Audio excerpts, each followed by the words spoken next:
Hello, everyone. Welcome back to another video with On Point Politics, your number one stop for all things political news and election analysis that isn't beholden to any mainstream media source. And today we have Mark Mitchell from Rasmussen Reports on. Go ahead and introduce yourself. Hey, everybody. Happy to be here. Yep. Accurate independent polling for 2 decades now, and the pariah of the entire industry. We love it. All right. So we're going to be jumping into your polling and the accuracy that your polling firm essentially had this cycle. Very, very accurate. But not only that, looking at October and September, we see that throughout the entire month, you were the only pollster. And right now, the popular vote's like Trump plus 1.6, 1.7. And throughout the entirety of October and September, you had Trump plus 2, while all these other mainstream media pollsters basically had, Harris plus 4, Harris plus 5, Harris plus 6. And the entire time you had, Trump plus 2, 2, 2, 2, the entirety of September and October. And then you had a little bit of Trump plus 2, 3, 4, right? As never 4. Well, so we had, Trump absolutely destroying Biden. The final call was 2.4, rounds to 3, in my opinion, what it all comes down to is that in August and September, the entire polling industry, literally everybody except for independent pollsters, and most of them were not around. So that's what makes us so different, is that, we aren't beholden to major mainstream media organizations that all seem to want Democrats to win, or more accurately, that want Trump to lose. We also put out more polling than anybody except Morning Consult. And so because that, we actually decided at the end of July to put out a daily tracker. Everybody really knew that the race was locked in and the numbers weren't really moving that much. Harris picked up a point or two over Biden, but everybody was really voting against the government and didn't care who the candidate was. So in my opinion, she never really had a chance to win. And we were saying that. We said at the end of August, he was going to win the national popular vote. And really, there were a few people that showed one of their polls that was possible. New York Times had Trump up 1, but then they went in and put a Harris plus 3 out in the middle of September. So it's like they had this gravity where they just wanted to show, they wanted the polling to affirm what was happening in the headlines, which was the mainstream media was all cherry picking Harris plus 3s, 4s, and 5s to say that she was going to win. And we know it was never the case. And then at the end, they all herded back to me. I think we really do have that daily tracker I put out to thank for that. And that's when the narrative became, too close to call. Too close to call. And of course, I was laughing about it on my YouTube channel. Too close to call in the mainstream media means Trump's going to win. No, of course. Yeah, that's always how it is. Because then in 2020, they were like, oh, yeah, Biden's going to easily win. And then that means it is too close. Right. And somebody else that actually said it was way too close was actually Nate Silver. Nate Silver said, let's cut to the chase. So who's going to win the election? Well, honestly, we don't know, but we could give you our best probability guess. This is the landing page for the 2024 Silver Bulletin. So on the final day, he had no idea who was going to win. According to his own analysis and his own model, had Harris not only the 3-1 favorite to win the popular vote, which did not happen, he also had his predicted electoral votes at 271 for Harris, basically having Arizona, Michigan, and Pennsylvania going for her. And that's a really bad path to have, because Arizona actually ended up going to Trump by 5. So that basically was like never on the table for her in retrospect. Yeah. And Harris plus 2.1 in the national popular vote, that's like ridiculously wrong. She ended up getting like 48, and he's going to get it's literally like the reverse almost. So at this point, he was exposed as a wannabe election prognosticator who went out there and said, it's a toss-up, even though his own model had Harris the favorite to win. And so I want to get your comments on Nate, because I kind of obviously you do polling and they keep saying, pollster Nate Silver, pollster Nate Silver. Yeah, right. He's not a pollster, guys. He's not a pollster. He does election prediction prognostication. So it's just kind of it's kind of annoying how all these people, and even some people on Fox News, like Sean Hannity, will be like, pollster Nate Silver and this and that. It's like everybody falls for the sham, unfortunately. But I see that you have your screen pulled up, and this is what you want to say about Nate. This is what you have here. Nate is irrelevant, but in my opinion, he always has been. He's, in my opinion, the kind of mainstream media response that was created when people like us, who were just outside of their control, came out and started clowning them 10, 15 years ago. And to be honest, I think he built his name on leaked data from the internal Obama campaign. I think that's really why he was able to nail 2012 so well. I think history will tell. Actually, I think court proceedings have proven that. But the whole idea about Nate is he takes all the polling data, and what Real Clear Politics does is just average it and show you it and then link back to the crosstabs. What he does is apply weighting factors and try and correct for long-term biases and all this other stuff. And if you look at the blue line is the actual battleground state results, and I stack ranked them so you could see kind of like the shape of how far each of them went for Trump. Right. The purple line is the average of our state polling. And it's like, okay, yeah, there's polling errors. Arizona wasn't Trumpy enough, but Georgia was too Trumpy. And that's what happens when you poll, right? Right. But there's like zero bias here because we have some too Trumpy and some not Trumpy enough. And some of them are dead on. Now, the yellow one is Real Clear Politics. And so when you take all of the polling industry and average it, well, imagine that. It gets rid of polling error. But you can see that the entire industry, according to Real Clear Politics, is about 1 to 3 points to left. It just is. Yeah. Always has been. In fact, this is a little bit less left than that time, but this is also the final call. So this line was way, way more left in September, October. Okay. Oh, yeah. Now we have Nate Silver and 538, who parted ways, and yet strangely have the exact same numbers. And you could say, all right, well, it's the same exact shape as Real Clear Politics. Yeah, it's because it's a polling aggregate. Right. And, those lines are below the yellow line. Yeah, they are. So they added additional left bias. They're supposed to unskew it. They added more. And somebody watching this could say, well, like, it's not a big deal. It's just a little bit of left bias. But look at Pennsylvania there. It's just enough to put out a no toss-up map that shows Kamala Harris winning. And again, this was the end. This wasn't September and October. And so the whole game there is to capture eyeballs and force more Democrat propaganda down people's throats. It's really disgusting. And we'll see what happens to, we'll see what happens to Nate Silver's newsletter. Those people should cancel it. I went on and he put this piece out in the New York Times op-ed and didn't mention our accuracy, accused us of colluding with the Trump campaign, didn't mention the possibility that Ann Salter might have been, and I ratioed him. With my mere 75,000 Twitter followers, he's got 3.4 million. So the guy's irrelevant. No, yeah, he is really. Even I've ratioed him like multiple times before, too. Oh, seriously? Oh, yeah, cool. I have. I've done it like 3 times. It was hilarious. And not even with like 400 or 500, like with like 1.2, 1.3K. I've done it, I've ratioed it before. Looks like I'm joining a big club then. Yeah. Yeah. But look, and then also too, not only that, you also didn't hurt either, because we see here the entire time you had this where it was just Trump plus 2 while all the propaganda was out. And just to show that you had said 2 days ago, 80% of our state polling was released with still 3 weeks until the election. 80% of the state polling was done beforehand. A lot of other people were doing it a little bit closer, and a lot of people were trying to herd to the end, which is what ended up happening. So they kind of saved themselves, and even still, they weren't even that on the money either. Yeah, put my screen back up. I'll show you exactly how we were not hurting. Again, you can talk about national popular vote.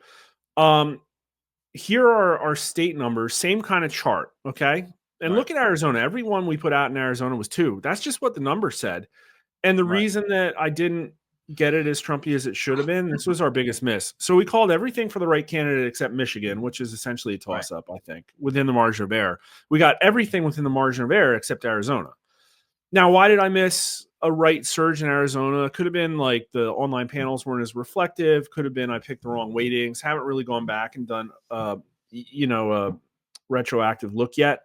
But the point is that if you look at these lines, I wasn't moving. Like, it was all generally the same shape. The polling error was mostly based on my weightings and not necessarily statistical noise or my data source. And my most accurate set here is the 15 October one. You see how like it's right here and then right here. We are literally, this is as good as polling gets. Now, the reason our 29th was worse, in my opinion, is because half of our data comes from the online panel aggregators. And there were all of a sudden out of nowhere, there were two issues. There were panels got fatigued because people were already voting and dropping out. And then you had YouGov come in like an 800-pound gorilla just buying up all this data. So I'm really suspect anybody who put out accurate numbers after about October 20th, 25th, like it really was kind of impossible. And, you know, the stuff was an utter mess. And, you know, there it is. But again, I'm not a big believer in final calls either, because if you put out 11-4 numbers, basically 60% of the country had already voted. The time to be accurate was in August and September, because that's when lying was peak. Right. Yeah. And then it just goes to show that you had Trump +2 the entire time, pretty much through all of October and September. Once the DNC kind of passed, because there's like, once the conventions pass, August, September is really the best time to actually see what would happen. And then there's a lot of people that out there that think, the election swings back and forth, like Nate Silver's graph. I actually put something on X that said that Nate Silver's graph was swinging around like my ex-girlfriend's mood swings, because it was just absolutely like ridiculous. Like he had Harris the 2-1 favorite to win, and then Trump's the 2-1 favorite after. And of course, it's conveniently after the DNC or after like a debate. Magically, she just goes up like 30 points in her chances. Like the elections don't shift that much. I actually hold the opinion that the best time, or the most like important time for a general election, is actually the third or fourth year before it is actually the most important, because that's when the electorate actually starts baking. Because by the time that you get to the midterm, the election's almost kind of baked in, unless you have like a kind of big swan event for the most part. That's what I think that's the case. I do think there are elections that can swing back and forth, kind of your 2016 game, where neither of the candidates are super palatable based on like current context. And they're not well known, right? They're, you know, she did her stuff in the State Department, but she wasn't exactly like giving speeches every day. And Trump came out of nowhere. And so the race really did hinge on Access Hollywood, the FBI, Emailgate, side of beef chucked in the van, like those kind of things. And now, like, listen, in my opinion, everybody's dumping on Harris. It's like, well, she wasn't the best candidate, but she was given kind of a crummy hand of cards. And I think that Biden lost it for her with the massive inflation in the Afghanistan withdrawal 3 years ago. And so the fact that it was as close as it was probably miraculous for them. But we also know that that's the Democrat machine in the swing states. Right. And the fact that, of course, they have the Democrat machine, which is kind of able to prop her up, and the media. The thing is, Biden wasn't going to get any money and stuff like that. You know Biden what I mean? wasn't going to get any money. He was going to get no money, and the media was basically attacking him. So if he would have stayed in, it's kind of debatable whether or not they would have switched back to him. But the damage would have been done. There was like a 1 month period where the pollsters were given permission to put out bad polls for Biden, and you can literally see it on the Real Clear Politics average. And what would happen is, if he had stayed in, they would have had some kind of like kumbaya at the DNC, and he would have gotten almost as much media fluff as her. And I don't know how they would have gotten him through the debates and stuff. That's a whole different story. They probably would have figured out a way to make cancel him or something. I don't know. Like he would have done worse probably, but he would have done better in Pennsylvania. And there it is. But yeah, Nate, my joke about Nate was that his charts which personality is in control. And my problem with his statistical model is, again, the polling did not reflect a 50-50 race at all. The national popular vote was 50-50 on Real Clear Politics, but that's unskewed. So it should have been Trump winning in real world, right? The national popular vote, which means that it's almost very likely that he was going to win and then also the swings in the chart just didn't really track with the polling at all. Like he'd show Trump going up when everybody was going to the left, and then vice versa. So it's almost like he drew that chart ahead of the election season to maximize his newsletter revenues is what I think really happened. Of course. And it's kind of hilarious. Yeah, no, it's just absolutely hilarious. You even have people like Ant Seltzer that had Iowa +3 for Harris. I kind of have this joke on X where I basically said that she got paid off by a very famous singer to put out these to put out these it was laundered. Yeah, could be. yeah Put that back to put up. out these polls because it was just absolutely ridiculous. You're talking about a 16-point miss, and then not only that, you have Professor Allan Lichtman, the one who has me blocked on X actually, and so does he has blocked a lot of other people, saying that he's the Nostradamus of elections and that he can never be wrong, and that, oh, actually, I was wrong this time because the voters, it's because you're you. It's your fault. You're actually not pragmatic enough for my system anymore. Yeah, it's absolutely insane. And actually, I want to get your reaction for this. I have a clip here from the Chank Allan thing. I want to show this. Look, I debated Professor Lichtman before. I told him his theories about the keys were absurd. I was right. He was wrong. I said he'd lose his keys. No, you were couldn't not find right, them and before I the was election. not wrong, and that's a cheap shot, and I won't stand for it. Well, who won, brother? You should not be who taking won? cheap who shots won? at me. Who won? You want to make your you point, live make your in point. a total Don't make it world of personal. denial. I read your own followers' comments, and they all trashed you, every one of them, and supported me. So Yeah, quiet with your personal attacks. come find out again. So he ended up, basically saying, oh, I published 13 books and I've been a professor for 51 years. And, oh, who taught you manners? Well, like Rich Barris said on his stream the other day, who taught him manners? Who taught him manners? He's calling 76 million people not pragmatic, which basically in fancy terms means that he thinks they're stupid.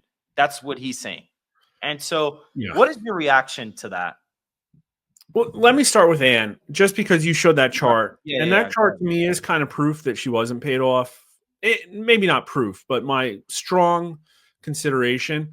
I really do think, and listen, I don't even think she necessarily qualifies as like a full credentialed pollster. I think you should be able to poll more than one state. You should be putting out national numbers. I understand not everybody has the same budget, but like, how do you understand the implications and national trends? This isn't like local elections driving everything anymore. And I was surprised when I saw that chart that she put out something not that long ago that showed that Trump was only, I think he was down, he was up a few points, right? So, like, given a vacuum, her July polling was accurate. Oh, yeah, Trump's going to absolutely win the race. But something happened with the way she was polling. I don't know if it was her data streams or she was shifting weighting, but she made a methodology shift or something and saw what she thought was a massive shift to the left. And she was wrong. So I think she's bad at her job, but it shows you how desperate the Democrats were because I'm sure they saw the previous one that really didn't get reported on Twitter, in my opinion. I don't know why we didn't hear about it, but the one got to the top of trending. So Democrats were absolutely desperate for this narrative that the polling was all wrong. And so they sacrificed her gold standard credibility on the altar of get the Democrat over the hump. And Rachel Maddow was complicit. So I hope that lady gets fired when they spin off MSNBC. It was absolutely criminal. And she knew what she was doing. There's like no chance that one poll is right and the entire industry is wrong. No. And then Lichtman, that guy. I mean, listen. Here's the reason why I think the left is losing and why colleges across the country need to be there needs to be some rationalization, I guess is the word I would use, is that what you're seeing there is the death of Western thought. The idea that like Plato, where you can have a discussion with somebody and trade logic and come to some agreement about what reality is. This guy is a professor. He's been think about how many thousands of kids he's taught. And his solution to why he was wrong is, no, I couldn't have been wrong. Has to be somebody else's. He won't discuss why he was wrong. And then when challenged, he refers to his credentials. And listen, if I go get heart surgery, I would love a highly credentialed heart surgeon. Okay.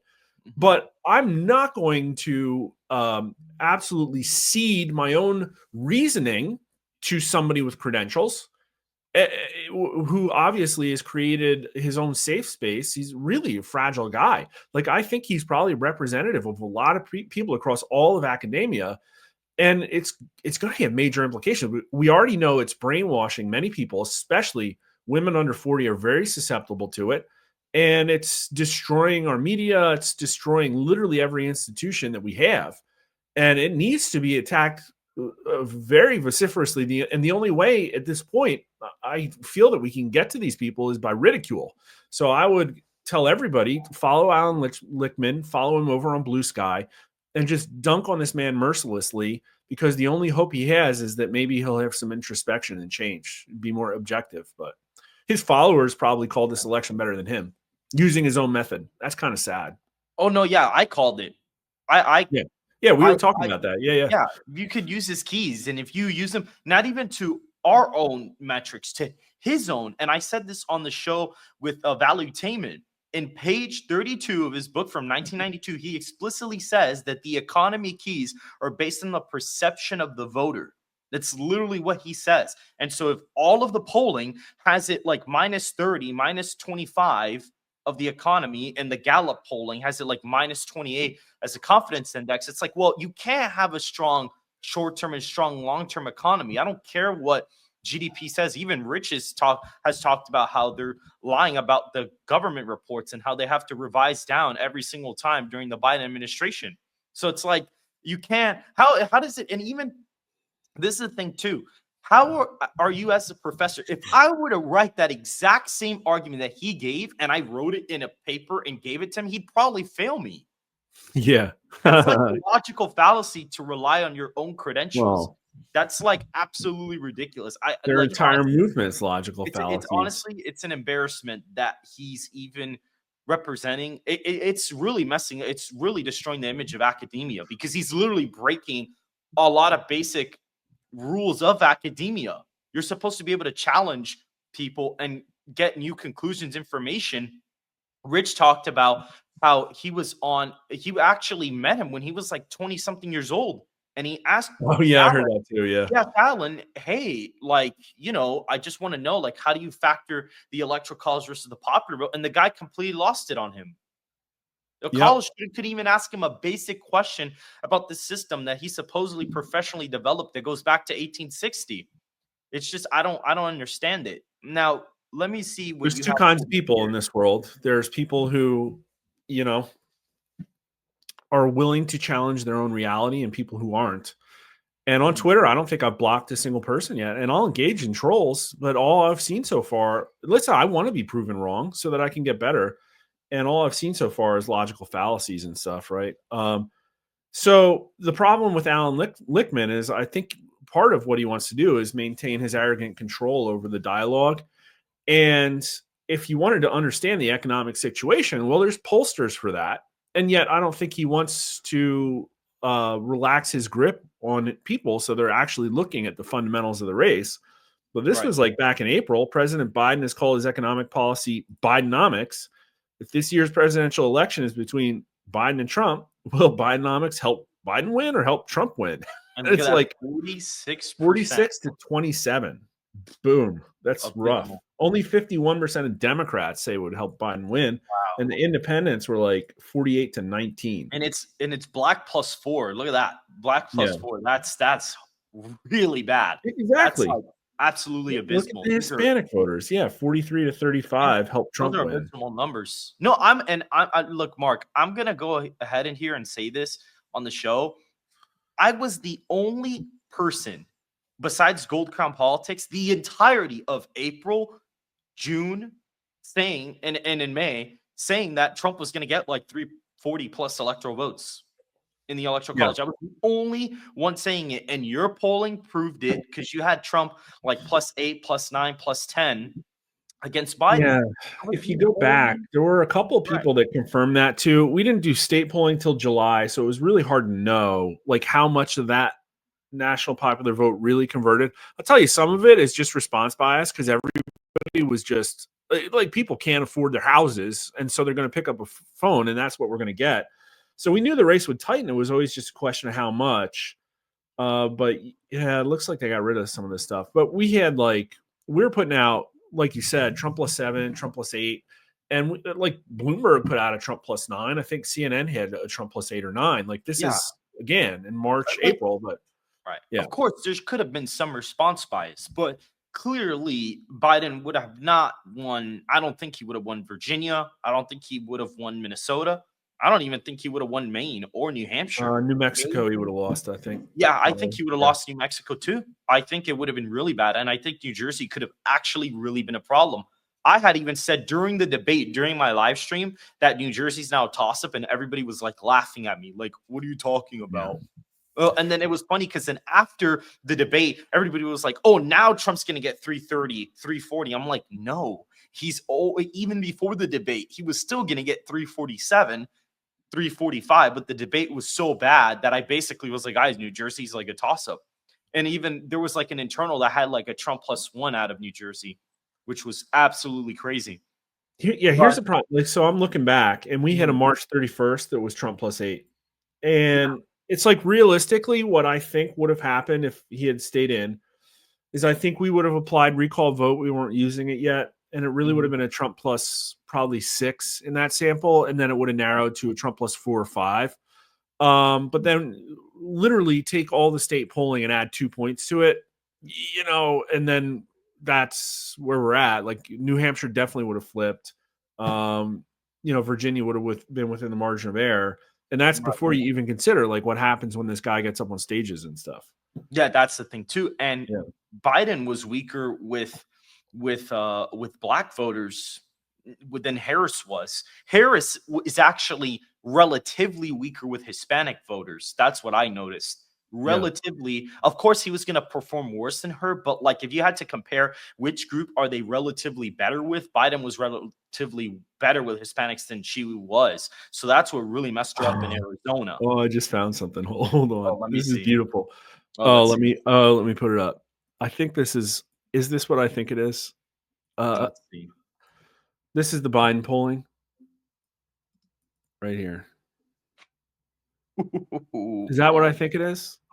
Is this a national poll by Ann Seltzer that had Trump +7 against Biden? I guess it might be her. Yeah. Yeah, it is. Seltzer. She had Trump +7 in March and put Harris +3 in Iowa. That was a rough year for her, I will say. But also, look, here's my Trump +8. Yeah. Well, look at the usual. And again, I totally acknowledge that it was probably about 2 points. I really do think the recall vote was the key to this election. But look at Reuters Ipsos. Biden +4. That would have been super bad. Yeah, but like there's a lot of blue here. Mm-hmm. And then it all just sort of mysteriously disappeared once you hit like, oh, there's the red. Oh, like what happened? Oh, there was a debate. You know what I mean? It's like wild. Yeah. It's so fake. So much lying. And then here we have, I have a couple things from you here left. Obviously now Blue Sky, Allan Lichtman, and all these people are jumping over right now. And this is like live footage of what Blue Sky is currently looking like right now. But now we have 2 more things, and then we're going to pretty much finish off. We have from Rich Barris, Ron DeSantis was the nominee. Republicans would have lost. Nikki Haley was the nominee. Republicans would have lost. Donald Trump won the election, not Republicans. They massively underperformed in the House and the Senate. They really did. And it's because Trump's image is far better than your generic Republican brand. It's really funny. The whole Democrat talking point of, Republicans eventually will be locked out of the, politics because of changing demographics. It's like half true. Because yes, the generic Republican brand is super tainted, but the Trump brand is like better than ever. And if Republicans stick with that in like the 2030s, they could literally win through the Sun Belt, because when you get the census reapportionment, which I was like the first person to talk about this, like in like July or August, I was like the first person to bring this up because I saw like a report about the census. I was like, oh, this is not good at all. And it's like a Republican can win with Nevada, Arizona, Georgia with Trump's 2020 states and get like 281 in the Electoral College. So if you hold those like Hispanic and non-college white voters, you could literally win the presidency without the Great Lakes states, because California and New York and Illinois are losing population. They are. And even to kind of touch on the whole Trump mandate thing, this is something that you said. I wonder where Republican senators think this is going. Fox News primetime doesn't drive the conservative narrative now. Twitter does. Defying Trump's mandate will be mutually assured destruction. So what are your thoughts on like what Republicans should have learned from the election? And then I actually have one more thing I want to show you before we finish off. Yeah, I think this is going to be a really interesting 4 years, maybe even 2 years, because there was a lot that went right here, but also a lot that went wrong. And first off, I'd say that before, Republicans seemed to be trailing Trump in all of the polling, especially 2022, but that's really no longer the case. The generic ballot caught up to where Trump was. The senators didn't quite. That's a whole nother story. But it's not because people are happy with Republicans all of a sudden. It's because they have no other choice. That's really what I think it comes down to.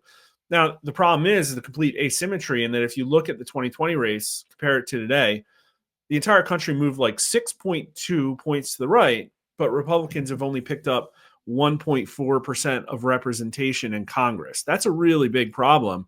And some of it's fraud, but it's not all fraud. It's other stuff as well. The way that the gerrymandering works, the incumbent advantage, the fact that Republicans are really bad in some places about running on the MAGA platform. The establishment is sticky in some places. I've heard really bad horror stories. And then we also know that Trump's biggest challenge now, like literally the media is eviscerating itself. Like we're talking about the mainstream media dying off and being replaced by Twitter and all of the lunatics moving to blue sky that's full of basically furries and pedos. So that's and there's no introspection. Like they're not going to fix themselves. No. And their leader right now, the one that's polling best of all the Democrat names by far is Kamala Harris. Yep. And I have that. That's what I wanted to show you. I have this right here. They have no bench. No bench. That's terrible because even Hillary in 2020 for those polls, all of them, she was polling in single digits. The same thing was happening in the Republicans in 2012 because Romney was polling in first place in some of the 2016 primary polling. If Trump hadn't appeared out of nowhere, Hillary Clinton would have won like plus 350, plus 400 electoral votes. It would have been really bad. Like, would have been apocalyptically bad. Like, Mississippi would have been gone. South Carolina would have been gone. Missouri probably would have left. Like, it would have been a disaster. You probably would have had like a Redux 1992 type of election, except worse because really this should be a little bit harder. Yeah, no, it just would have been absolutely. She would have been like Biden 1.0. Yeah. Basically, what it comes down to is when you have an oligarchy of billionaires, communists, globalists who finally succeed in co-opting the levers of power, you're going to get to a point where luxury values damage the middle class so bad that there's popular uprising. Yep. And now that's exactly what we're seeing. And the problem is that like they're just shrinking their base over and over again. And now their base is scattered as well.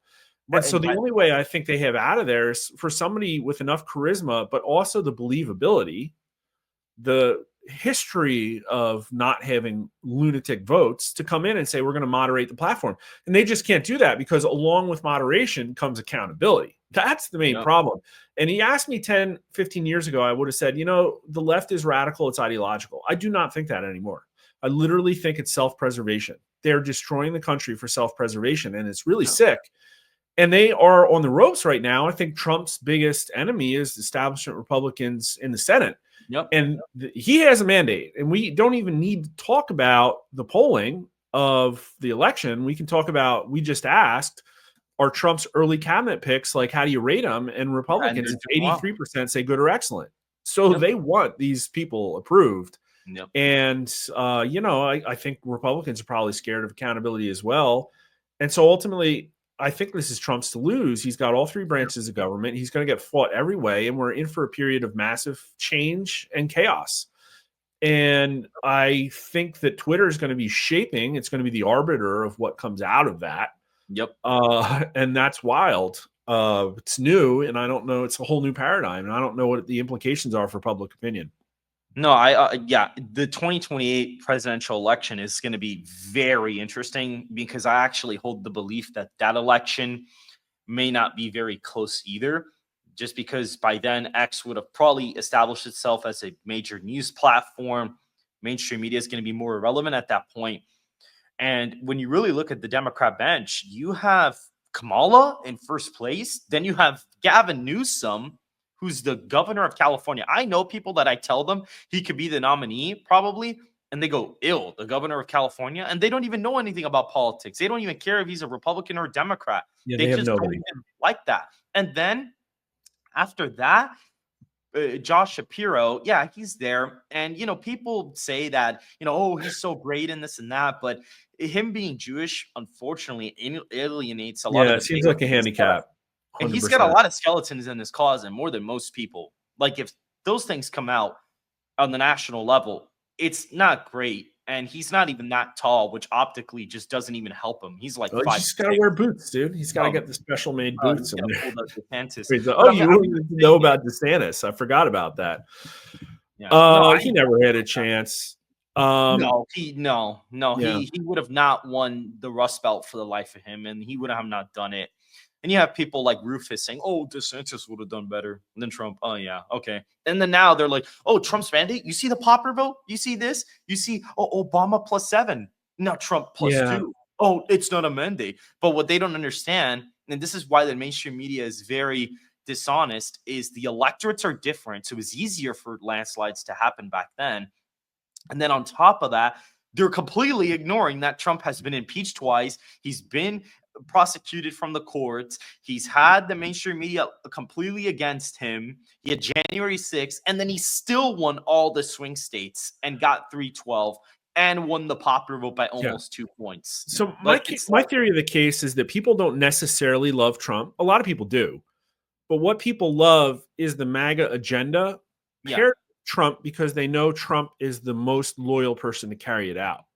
And that's why, in my opinion, DeSantis actually polled somewhat close to Trump. I think he got within 15 points in our first primary matchup. But every step of the way where it looked like he was going to be more engaged and then actually come out, his numbers just kept getting worse and worse. And that's because the Republican Party is MAGA, like period, end of story. And the problem with him is, like, my understanding now, and it took me a while to get there, is that right now that Twitter has taken over the soul of the conservative movement. I'm not saying all of Twitter is conservative. I'm just saying, like, that's where if you see something and you're like, oh, that's a weird news cycle, what do I think about this? You go engage with people on Twitter, okay? Right. And you can see the DeSantis people. And what I think would have happened is DeSantis would have created something that's not MAGA, and it would have been more traditional conservatism. And what he would have said is, because of my Florida track record, I'm going to get to D.C. and bust some heads, and then we're going to get true conservative through. And what would have happened is they would have thrown all this, oh, we need 100% abortion bans. Oh, we need blah, blah, blah. Oh, we need to balance out business interests. And, it would have been a totally different platform. And it would have gotten savaged, absolutely savaged in the public sphere, because the country is not ready for 100% abortion bans. The country is not ready for the things that people on Twitter, DeSantis' strongest supporters, are heaping on that guy. And there would have been letdown and infighting, and it would not have worked.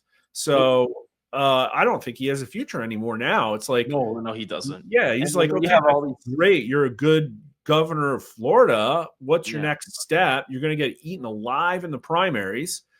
And if there is one, do they have to? I guess Vance probably does. I don't know. But I think Vance, if he runs, this is what I was going to ask you. I think if Vance runs in 28, I think it's his. I even think that he should get everybody and tell everyone, look, I'm going to run. Like, you could run if you want, but like, you shouldn't even bother, because this is Trump's to lose. It all comes down to how much they groom him, how much they succeed. That's what I think it is. That's what it is. It's going to be 2028 is going to be a referendum election on Trump. That's what it is. And let me tell you the two wild cards. Here's what I think. One of them is highly likely that we'll see some impact. 3 wild cards. Maybe. Okay. No, I'll stick with 3. Okay. It's only been 6 months since the RNC was taken over by non-establishment people. Yep. So we have not yet seen the full way that whole thing's going to play out. Okay, I'll go with 4 wild cards. Okay. Second is somebody ostensibly different controls the Senate purse strings. Okay. And I think a lot of DC hinges on where that money gets spent, because it was not spent across the board on MAGA candidates. I'll tell you that right now.